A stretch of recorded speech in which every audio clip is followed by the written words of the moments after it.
오늘이 내일이 명절이기 때문에 몇 되지 않는 식구들인데 또 이제 고향을 다 가고 그래서 교회가 아주 많이 비었습니다. 그런데 또 신입생을 감사하고요. 또 우리 장태에 계신 우리 한 형제가 오셨는데 고맙습니다. 하나님 넘치는 은혜가 함께하길 바랍니다. 헌금은 이따가 나중에 함께 기도하겠습니다. 오늘 아침에는 제가 여러분들에게 한 말씀을 좀 준비하면서 뭐라 좀 보여드리겠습니다.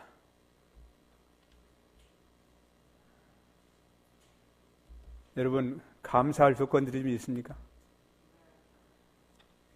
있는 말씀을 보시면서 우리가 얼마나 감사한지 한번 좀 함께 나눠보십시다. 내 혀가 주의 의를 말하며 온 종일 주를 찬양하리다. 감사하십시오.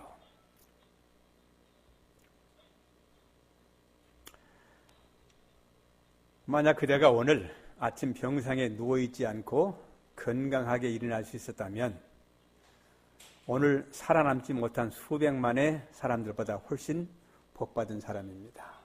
오늘 서울 시내만 생각을 해도 많은 장례식장에서 사람들이 죽었기 때문에 지금 아마 슬픈 사람도 있을 것입니다. 만약 그대가 전쟁의 위험과 투옥의 외로움, 굶주림의 고통을 경험하지 않고 살 수 있었다면 전 세계에 퍼져 있는 9억의 인구보다 훨씬 복받은 사람입니다. 오늘 아침에 먹을 것이 없어서 밥을 못 먹고 나온 사람이 있습니까? 하루 2때 혹은 3때 먹지 못하는 사람이 있습니까? 이 세상에 9억이라는 사람이 하루 3때 밥을 못 먹고 산다는 그런 얘기입니다.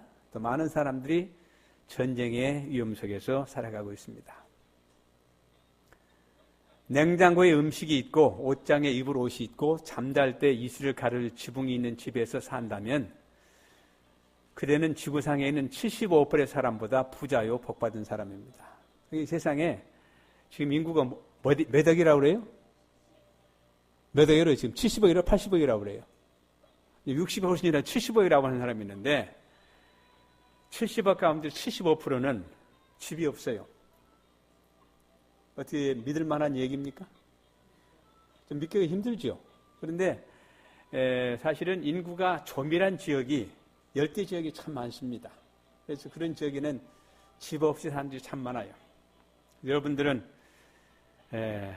지난 며칠 매우 추웠지만 그래도 얼어 죽지 않고 따뜻하게 살 수 있는 것에 대해서 감사하시기 바랍니다. 은행에 저축한 돈이 있고 지갑 속에 쓸 돈이 있다면 그대는 세상에 있는 부자 8% 가운데 포함된 사람에게 복받은 사람입니다. 믿을 만한 얘기입니까? 세상에 8%뿐이 은행에 저축을 하지 않고 산다는 얘기예요. 이 가까운 필리핀에만 가도 성경책 하나 살 돈이 없는 거예요. 돈이 없어요. 이번에 한 장로님의 도움을 얻어가지고 한 300권, 400권 지금 성경책을 보냈는데 그 성경을 보고 싶어도 돈이 없어서 못 사요. 은행에 통장을 가지는 것은 이거는 진짜 아주 생각지 못한 일입니다.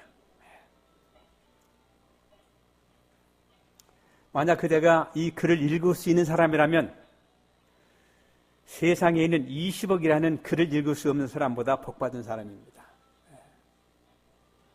지구 인구의 거의 4분의 1이 글을 모른다는 얘기입니다. 한 몇십 년 전부터는 한국도 그랬어요. 한국 여자분들 글 모르는 사람이 많았어요. 지금도 나이 많이 먹은 분들은 글 모릅니다. 그런데 여러분들이 이 글을 읽을 수 있는 것에 대해서 감사하시기 바랍니다. 그대가 만일 해맑은 미소를 지을 수 있는 사람이라면 세상에는 대부분의 사람들보다 복받은 사람, 행복한 사람입니다. 많은 사람들이 미소 지을 수 있는데도 그렇게 하지 않고 살아갑니다. 근데 참 미안하게도 한국 사람들은 미소 잘 안 합니다. 근데 방글라데시 가면 또 인도에 가면 필리핀에 가게 되면 사람들이 다 웃어요. 먹을 것이 없어도 웃고 입을 옷이 없어도 웃습니다. 그래서 그 미소를 보면 참 마음이 좋습니다. 미소란 뭐예요? 만국 언어라고 합니다. 사람이 웃는 것은 참 좋은 것입니다. 연습하시기 바랍니다. 감사하는 마음은 받고 누리는 것에 대한 마음의 느낌을 표출하는 것입니다. 감사하는 마음은 마음속에 있는 느낌을 나타내고 싶어하는 타고난 마음입니다. 감사하여 서로 나누는 것은 그러한 마음의 충동을 나누는 것입니다. 감사하시기 바랍니다. 찬양의 힘. 찬양의 힘은 하나님과 대화할 수 있고 고차원적인 방법입니다. 하나님과 대화할 수 있는 고차원적인 방법입니다. 이런 사람은 다른 사람들에게 지대한 영향력을 미칩니다. 찬양하는 생애를 살면 하나님의 능력을 체험하게 되며 어떤 역경과 고난 속에 처해 있더라도 이것이 하나님의 뜻이라면 그 모든 문제가 호전되는 것을 알게 될 것입니다. 때때로 우리 자신들 때문에 문제가 해결되지 못하는 때가 있습니다. 하나님이 모든 것을 주관하시기 때문에 우리의 그릇된 생각과 태도를 시정하실 수 있으시지만 하나님의 완전한 계획은 우리 모두가 하나님과 깊은 친교의 시간을 보내면서 우리 안에 무엇이 있는지를 보여주시고 하나님의 도우심으로 시정해 나가기를 바라십니다. 찬양이란 믿음의 손으로 전등 스위치를 올려 불을 켜서 환하게 하는 것입니다. 상황이 어떠하든지 감사하며 찬양하는 사람의 마음에는 어떤 부정적인 생각도 파고들 수가 없습니다. 찬양하고 감사하는 것은 그렇게 할 수 있는 상황이기 때문에 하는 것이 아니라 우리가 해야 하는 순종의 의무를 실천하는 것입니다. 미소하시기 바랍니다. 감사하시기 바랍니다. 그 다음에 찬양하시기를 바랍니다. 그대의 말로 어쩌면 그대가 결코 알 수 없는 수많은 축복을 받은 행복자로다. 이스라엘아, 너는 행복자로다. 너같이 은혜를 받은 자가 어디 있느냐, 그렇게 말씀하셨습니다. 그대가 축복을 받았다고 느낀다면 그대에게 주어진 축복을 다른 사람에게 나누어 주십시오. 그 축복이라 하는 것은 미소의 축복도 될 수 있고 찬양의 축복도 될 수 있고 감사하는 생애를 살면서 다른 사람들에게 내가 발견한 예수님을 소개하는 것도 될 수가 있습니다. 축복은 머물러 있을 수 없습니다. 그것이 그대에게서 멈춰버린다면 축복은 이내 사라질 것입니다. 축복은 다른 사람에게 나눠줄 때만 계속적인 축복이 됩니다. 여러분들을 하나님께서 축복의 통로로 삼으셨습니다. 그대가 축복을 받은 사람이라면 다른 사람들을 향한 축복의 근원이 되므로 축복이 그대 안에서 계속 증가되도록 하십시오. 항상 기뻐하라. 쉬지 말고 기도하라. 모든 일에 감사하라. 이것은 그리스도 예수 안에서 너희에 관한 하나님의 뜻이니라. 우리 모두가 다 정말 감사하시면서 다른 사람들에게 축복을 나눠주는 사람들이 되시기를 간절히 바랍니다. 그 다음은 제가 이걸 쓰지 않고 말씀 좀 보겠습니다. 지난 한 며칠 동안 많이 추웠습니다. 정말 추웠습니다. 또 그런가 하면 지구상의 반대쪽에 있는 어떤 곳에서는 많이 더웠습니다. 지난 며칠 동안 우리는 많은 눈을 경험했습니다. 그런가 하면 또 어떤 지역에서는 홍수가 나서 물난리가 났습니다. 집이 무너졌습니다. 산이 내려왔습니다. 사람들이 죽었습니다. 배가 침몰됐습니다. 그런가 하면 또 어떤 지역에서는 비가 오지 않아가지고 농작물이 타 들어갔습니다. 물을 얻기 위해서 수십 리를 걸어가야만 합니다. 지난 여름에 뉴욕주에 일었던 샌드라운 스톰이 엄청난 재해를 일으켰습니다. 그 번화한 도시가 물이 잠겨서 많은 사람들이 어려움을 당했는데 이번 주말에는 미국 동부 뉴욕과 보스턴 지역에 최소한 석자의 눈이 내린다고 예보가 됐어요.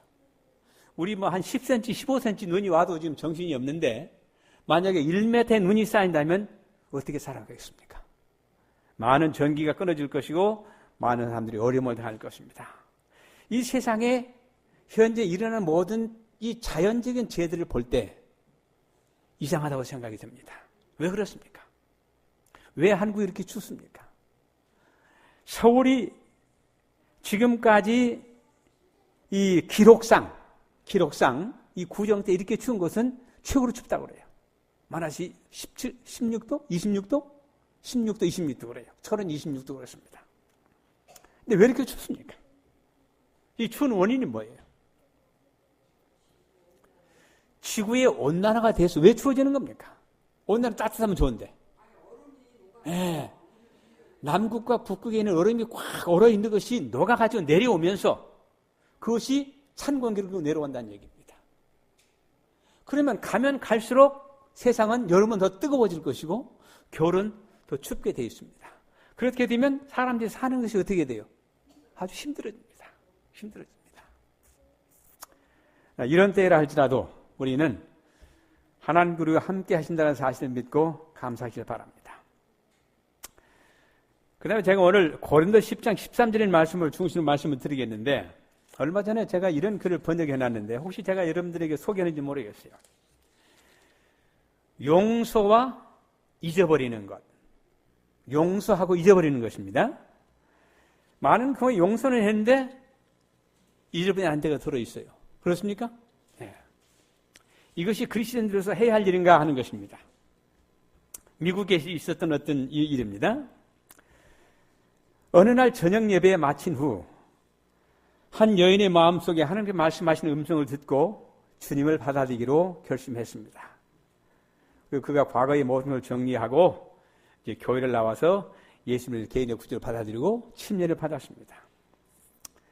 이 젊은 여성은 왜 그런지 모르겠지만 꽤 방탕한 생활을 살았어요. 술도 마시고 약물도 복용하고 몸도 팔고 정말 인간이 할 수 없는 그런 많은 일을 하면서 자신을 포기하고 살았던 그런 여자입니다. 그런데 어느 날 교회에 와서 그의 마음속에 성령이 말씀하시는 음성을 듣고 이렇게 살아서는 안 되겠다 생각을 하고 회심을 하고 교회 열심히 나왔습니다. 성경도 공부했습니다. 안식학교 주일 예배도 참석을 했습니다. 그 다음에 열심히 살아가다 보니까 사람들이 주일학교 교사를 좀 맡겼어요. 그래서 열심히 했습니다. 주일학교 교사를 하는 중에 그곳 담임 목사님의 아들이 함께 이제 주일학교를 같이 인도했는데 이 아들이 볼 때 여자는 정말 변했던 사람이었어요. 정말 회심한 사람이었습니다. 정말 멋있는 그리스도인 여성이었습니다. 그래서 이 젊은 남자가 그 여자에 대해서 마음이 이끌리기 시작했습니다. 그래서 한동안 교제를 했어요. 교제를 해가지고 우리가 이만큼 교제했으면 우리 함께 결혼해서 하나님 사업에 동참하면 어떻겠는가. 그래서 여자는 정말 간지덕지지요. 자기 과거의 이런 모든 잘못을 잊고 나를 받아주고 아내로 받아주겠다고 하니까 그의 마음속은 더할 수 없는 기쁨이 차고 넘쳤습니다. 감사했습니다. 그래서 내가 당신과 결혼하겠노라고 약속을 했습니다. 그래서 그 다음 이제 주일에 이제 예배를 마친 다음에 이 목사의 아들이 소개를 했습니다. 제가 한동안 아무가무의 여자와 교제를 했는데 앞으로 결혼을 해서 함께 주님 사업에 몸담 일하겠습니다. 그렇게 발표를 했더니 대번에 교회에서 웅성웅성하는 거예요. 웅성웅성하는 거예요. 안 된다는 거예요. 어떻게 목사님 아들이 그런 사람을 결혼하겠느냐고. 이게 안 된다고. 그러면 한쪽에서는 그게 뭐 잘못이냐고. 우리가 그 여자를 보지 않았느냐고. 얼마나 변화되느냐고. 문제가 보통 심각한 게 아니에요. 그리고 이제 그 주일이 지나갔습니다. 그랬는데 이제 교회에서 교회의 중요한 장로님들과 교회 직책들이 모여서 회의를 하는 겁니다. 과연 이 결혼을 우리가 교회에서 허락을 해야 될 것이냐 안 해야 될 것이냐. 근데 교회의 그 직원에 있는 분들과 장로들과 집사 모든 지도자들이 의견이 반반 났어요. 이건 절대로 막아야 된다고. 이건 안 된다고. 교회에 유신이 있고 목사님 체면 지지가 안 된다고. 그래서 꽤 언성이 높아지고 싸움이 거의 일어날 뻔 그런 형편이 됐습니다.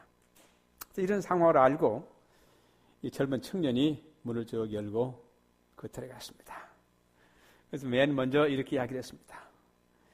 여러분들은 오늘 나와 내 약혼녀가 결혼 문제를 놓고 꽤 많은 언쟁을 하고 계시는데 여러분들은 지금 이 논쟁을 통해서 예수님이 흘리신 보혈을 헛되게 하는 것입니다. 예수님께서 이 한 영혼을 위해서 피로 돌아가시는데 그 피를 헛된 것으로 만들고 있습니다. 여러분들이 믿는 신앙의 기도가 어디에 있습니까? 예수님께서는 누구도 용서하셨습니까? 요한복음 8장에 나오는 현장에서 가늠하다 잡힌 여인도 용서하셨습니다.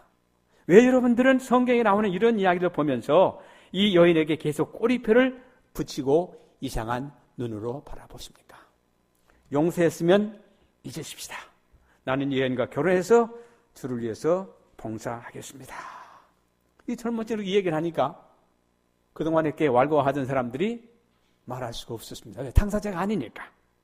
시편 55편 22절에 이렇게 말씀하셨습니다. 내 짐을 여호와께 맡기라. 그가 너를 붙드시고 의인의 유당함을 영원히 허락하지 아니하시리로다. 우리는 그리스도의 삶을 살면서 용서는 했는데 잊어버리지 않고 그들의 죄악을 계속 기억하고 있다면 우리 또한 예수님의 보혈을 헛된 것으로 만들고 사는 그런 삶을 산다고 하는 것을 잊지 마시기 바랍니다. 예수님께 우리의 죄악을 어떻게 용서하시겠다고 그랬어요? 동에서 서가 먼 것처럼 너희 모든 죄를 어디에 던져버리겠다고요? 깊은 바다에 던져버리겠다. 그렇게 말씀하셨습니다. 고린도전서 10장 13절을 보게 되면 우리에게 소망을 주는 그런 말씀이 있습니다. 맨 먼저 무슨 말씀이 있는가 하면 사람이 감당할 수 있는 시험에는 너희가 단 것이 없나니 그랬습니다. 여러분 시험을 받아본 적이 있습니까? 유혹을 당해본 적이 있습니까? 그 시험 때문에 어려움을 당한 그런 경험이 있습니까? 그런 여기 성경에는 사도 바울은 고린도 교회에 편지하기를 사람이 감당할 수 있는 시험 외에는 너희가 단 것이 없다 그랬습니다. 그런데 시험을 어떻게 받습니까? 우리가 시험을 선택해서 받습니까? 우리가 유혹을 선택합니까? 그렇지는 않죠. 시험은 불시에 우리에게 찾아옵니다. 시험이라는 것을 원하는 사람은 아무도 없어요. 그러나 때때로 우리 주위에 우리에게 시험거리들을 가져다 주는 것들이 참 많습니다. 여러분들이 첫 아들 혹은 첫 딸을 낳았을 때 여러분들의 마음에 느꼈던 생각이 무엇입니까? 내 아이가 앞으로 저 감옥에 들어가지 않을까? 내 아이가 병들어 죽지 않을까? 그런 고민을 해보셨습니까? 아마 아이를 낳고 그런 고민을 해본 사람 아무도 없었을 것입니다. 내 아이는 건강하고 아주 크게 잘 될 것이고 멋지게 잘할 것이고 그런 꿈들을 꿨을 것입니다. 그런데 때때로 우리 자녀들이 어떻습니까? 병들 아플 때도 있습니다. 또 때때로 우리 아이들이 우리가 원치 않은 어떤 못된 일을 해서 어떤 일이 있어요? 경찰서에 잡혀가는 일도 있고 유치장에 들어간 일도 있고 감옥에 갇히는 일도 있습니다. 그 어떤 사람도 자기 자신이 중환자실에 누워있을 것을 생각한 사람은 없었을 겁니다. 나만은 건강할 것을 생각했어요. 그러나 내 자신이 내 사는 사람이 원치는 중환자 병실에서 누워있을 때도 많이 있습니다. 그 다음에 조금 전에 말씀드렸지만은 결혼한 남녀가 결혼하는 날 내가 얼마 있다 이 여자하고 이혼해야 되겠다 그렇게 생각하고 결혼한 사람은 아마 없을 겁니다.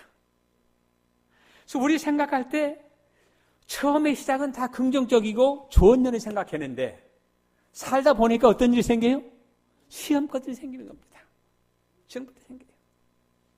하나님을 원망하고 싶은 그런 마음이 생깁니다. 왜 나는 이렇게 될까? 다른 사람은 그렇지 않은데 내가 이렇게 노력을 많이 했는데도 왜 안 될까? 이런 의심을 많이 품게 될 때가 있습니다. 사도 바울도 고린도후서 1장 8절을 보게 되면 우리가 받은 극심한 압박으로 인하여 견딜 힘을 잃어 심지어는 삶의 절망에까지 이르렀다고 그랬어요. 사도 바울도 너무나 당하는 시련이 커가지고 내가 더 살 수 없겠구나 하는 그런 절망까지 한 적이 있다고 그랬습니다. 근데 우리가 어쩔 수 없는 시험을 받고 있을 때에 유혹에 빠져 있을 때에 우리는 야고보 1장 14절처럼 다른 사람을 판단하거나 핑계하지 말고 이 모든 것들은 내 자신이 문제가 있다는 것을 생각해 둘 필요가 있습니다. 그래서 우리가 이제 가끔 보면 사극이 많이 있는데, 사극이 보면 때때로 왕들이 뭐라고 이야기합니까? 이것은 다 내가 부족해서 그렇다. 자기 책임을 덜니다. 누구를 핑계하는 것이 아닙니다. 우리는 이 생을 살아갈 때 어떤 어려움 가운데 처하게 될 때, 시험을 받고 있을 때 누구 때문이라고 하는 그런 핑계를 하지 않도록 해야 될 것입니다. 그 다음에 우리가 또 시험을 잘 해결할 수 있는 방법은, 내가 어떤 시험을 받고 있을 때 그 문제를 엉뚱한 사람들에게 발설하지 말라는 것입니다. 엉뚱한 사람들에게 말하게 되면 그것이 어떻게 돼요? 이거 말하기 좋아하는 사람들은 붙여서 막 이게 퍼뜨립니다. 요즘 특별히 뭐가 있어요? 인터넷이 있어가지고, 이 텍스트 문자가 있어가지고, 어떤 문제가 있으면 그것이 확 삽시간에 퍼져버립니다. 여기에 혹 여러분들이 시험을 받고 있을 때 엉뚱한 사람에게 말하지 말라는 것입니다.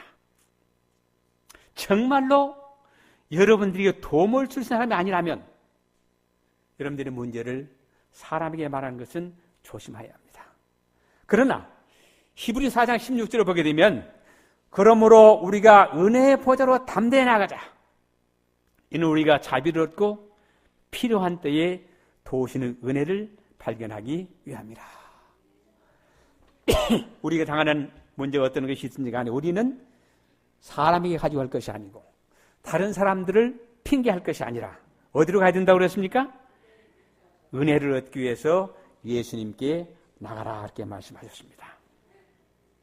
그 다음에 고린도전서 10장 13절에, 고린도전서 10장 13절에 계속해 보게 되면, 하나님께서는 신실하셔서 너희가 감당할 수 있는 것 이상으로 시험을 당하지 않게 하시겠다 말씀하셨습니다.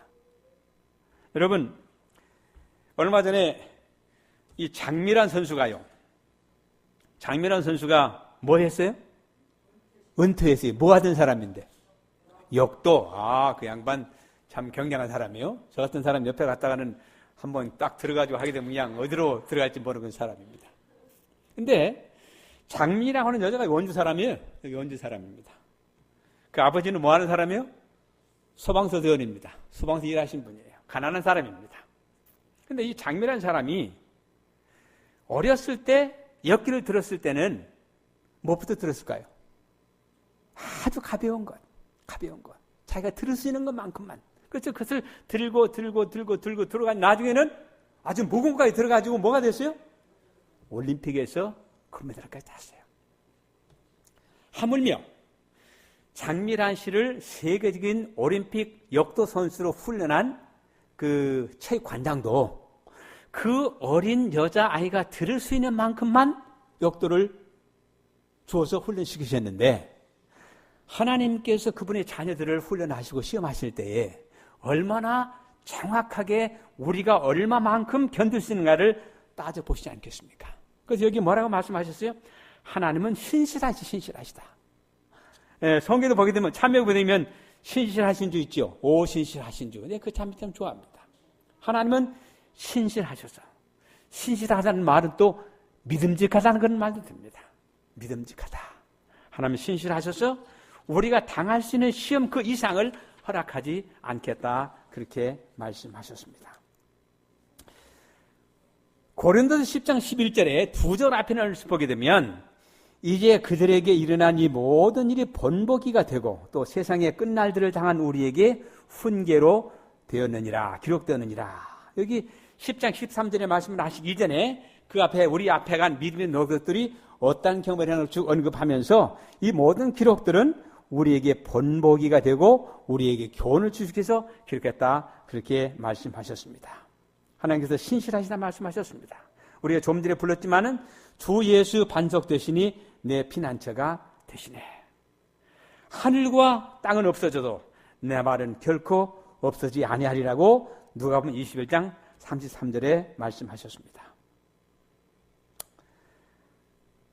여러분이 혹 직업을 잃었기 때문에 어려움을 당해본 적이 있습니까?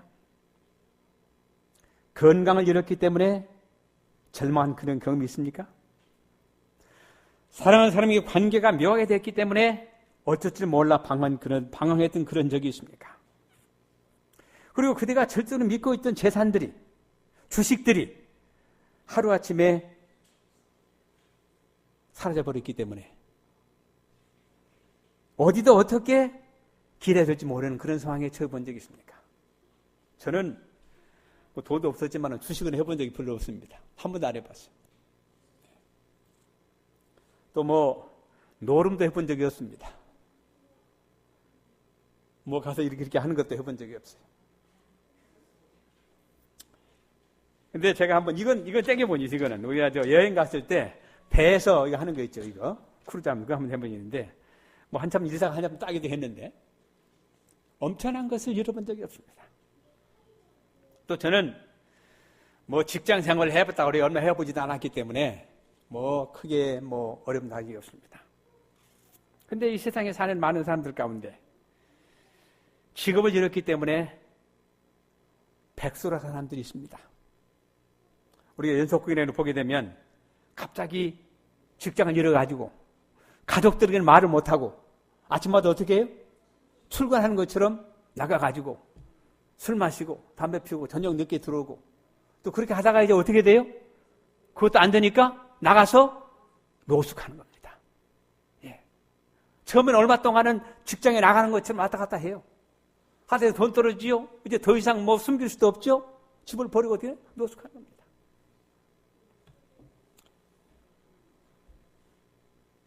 이 세상에 살아갈 때 정말 절망밖에 없는 그런 때가 참 많이 있습니다. 그러나 하나님께서는 신실하다 말씀하셨습니다.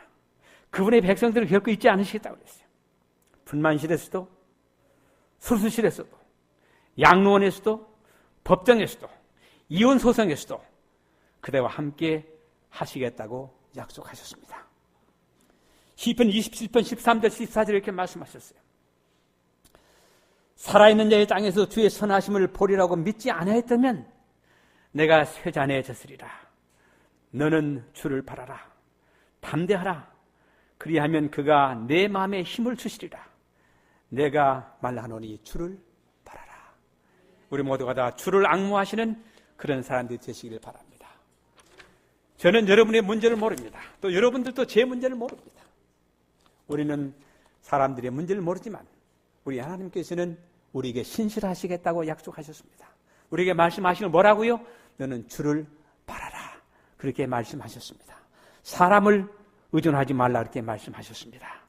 우리 하나님께서는 우리가 당할 만한 시험 허락하시고 또 고린도 10장 13절을 보게 되면 시험을 당하면 피할 길도 마련하셔서 너희를 능히 감당케 하니라 이렇게 말씀하셨습니다.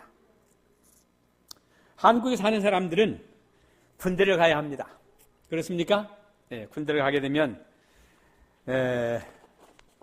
4주지요? 4주 훈련을 받습니다. 4주인가 6주인가 4주 같은데 이제 각 훈련소에 가서 총 잡는 것, 뭐 청소하는 것, 총 쏘는 것 이렇게 훈련을 받고 한 4주를 받습니다. 그리고 난 다음에 이제 차대 배치를 받아가지고 신병에게 바로 뭐 나가라고 하지 않아요. 꼭 신병과 함께 경험자를 함께 따라서 보냅니다.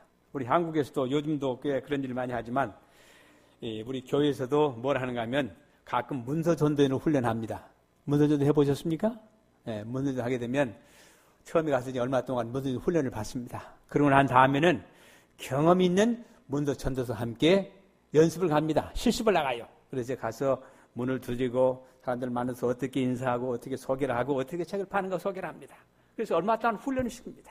마찬가지로 전쟁터에 나갈 때도 신병 혼자 보내지 않습니다. 꼭 경험 있는 장사와 함께 내보내는 것입니다. 그래서 하나님께서도 그분들의 자녀를 훈련시키실 때 꼭 이런 과정을 통과하도록 합니다. 그래서 우리가 이 실전에 임하기 전에 우리에게 많은 시험을 통해서 우리를 연마하신다고 말씀하셨습니다. 우리가 사는 날 동안 이 시험을 통과하게 되면 그 다음 단계에 들어가서 좀 더 어려운 그런 경험을 하게 됩니다. 오늘 여러분들이 어떤 시험을 당하고 있든지 간에 우리 하나님께서 뭐라고 말씀하시는가 하면 신실하시기 때문에 너희가 감당할 시험 외에는 당하지 않게 하시고 시험을 당할 때는 피할 길도 마련하셔서 너희로 능히 감당케 하실 것이라 이렇게 말씀하셨습니다. 사랑하는 성도 여러분들이시여, 저는 오늘 여러분들에게 긴 말씀을 드리고 싶지 않습니다. 많은 사람들이 여러분 가운데 처해 있습니다. 이 세상의 모든 형편을 보게 되면 정말로 때가 얼마나 남지 않은 것 같이 생각이 됩니다. 재난이 도처에서 일어납니다. 많은 일이 일어납니다. 지금 남과 북은 전 세계에서 이렇게 분단된 나라가 하나뿐이 없지요. 하나뿐이 없습니다. 같은 민족끼리 같은 언어를 쓰면서 분단의 슬픔을 안고 있습니다. 지금 또 어떤 일이 좀 일어나려고 그래요? 핵실험을 하려고 그래요. 그것도 한 방에 두 번 하려고 그러는 것 같아요. 두 가지를 함께 하려고 그런다고 것 같아요. 전 세계 이목이, 전 세계가 지금 평안하다, 안전하다 하는데 오로지 어디에서만? 한국에서만 남과 북이 대치하고 언제 핵이 터질지 모르는 상황에 있습니다. 그래서 전 세계가 지금 한국을 집중하고 있어요. 이 조그만 나라가. 그러나 하나님께서 오늘 본 말씀처럼 너희가 감당할 시험 외에는 당하지 않게 하시고, 너희가 시험 당할 즈음에는 어떻게 하시겠다고요? 피할 길을 마련해 주시겠다 말씀하셨습니다. 이 말씀 믿습니까? 이 말씀 믿으시면서 여러분이 생애 다하는 그날 동안 누구를 바라라고 그랬습니까? 너희는 주를 바라고 앙망하라 말씀하셨습니다. 주를 바라시는 여러분 모두가 되기를 바라면서 제 말씀을 마치겠습니다. 찬미 499장 하겠습니다. 499장.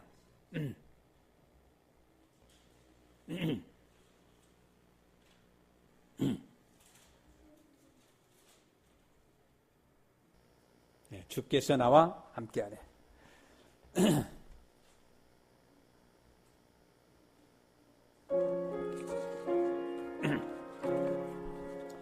주께서 나와 함께하네.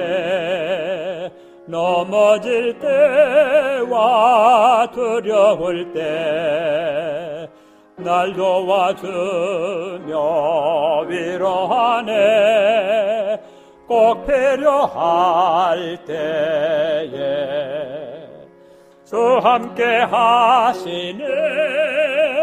꼭 필요할 때에 예수님 나를 지키시네. 꼭 필요할 때에 주께서 나와 함께하네. 이제인 결코 버리지 않고 새로운 기쁨 안겨주네. 꼭 필요할 때에 주 함께 하시네. 꼭 필요할 때에 예수님 나를 지키시네. 꼭 필요할 때에 주께서 나와 함께하네. 내 짐을 종일 대신 지고 내 모든 슬픔 거두시네. 꼭 필요할 때에 주 함께 하시네. 꼭 필요할 때에 예수님 나를 지키시네. 꼭 필요할 때에 주께서 나와 함께하네. 내 기도 응답해 주시고 실족치 않게 돌보시네. 꼭 필요할 때에 주 함께 하시네.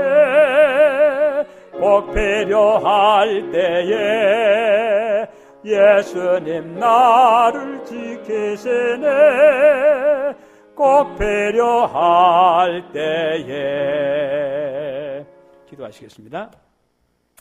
하늘에 계신 우리 아버지 하나님, 오늘이 결코 안식일 주시고 소수이지만 함께 모여서 주님께서 우리를 시험하시도록 허락하시지만은 우리가 견딜 수 있는 만큼만 시험하시고 시험 당할 때 피할 길을 주시마고 말씀하시고 오직 주님만 바라고 말씀하셨사오니 감사합니다.